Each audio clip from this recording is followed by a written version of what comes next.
ఆధ్యాత్మిక భారతావనిలో అత్యంత పవిత్రమైన వేడుకకు ముహూర్తం ఖరారైంది. 2027 జూలై 27 నుంచి ఆగస్టు 3వ తేదీ వరకు అంటే 8 రోజుల పాటు ఈ మహాపుష్కర వేడుకలు జరగనున్నాయి. ఈ నేపథ్యంలో భక్తుల కోసం ప్రభుత్వం ఒక అద్భుతమైన ప్లాన్ సిద్ధం చేస్తోంది. అదే Godavari temple circuit.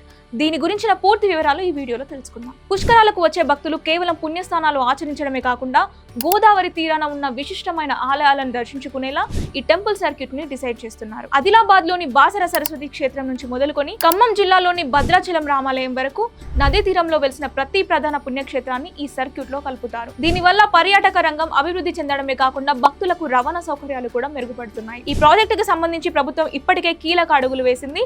Temple circuit ఏర్పాటుపై అధ్యయనం చేసే బాధ్యతను ఒక ప్రముఖ కన్సల్టెన్సీకి అప్పగించింది. 2027 గోదావరి పుష్కరాలు భక్తులకు సరికొత్త ఆధ్యాత్మిక అనుభూతిని పంచబోతున్నాయి. బాసర నుంచి భద్రాద్రి వరకు సాగే ఈ పవిత్ర యాత్ర గురించి మీరేమనుకుంటున్నారో కింద కామెంట్ సెక్షన్ లో తెలియజేయండి. ఇలాంటి మరిన్ని లేటెస్ట్ అప్డేట్స్ కోసం మా ఛానల్ ని సబ్స్క్రైబ్ చేసుకోండి.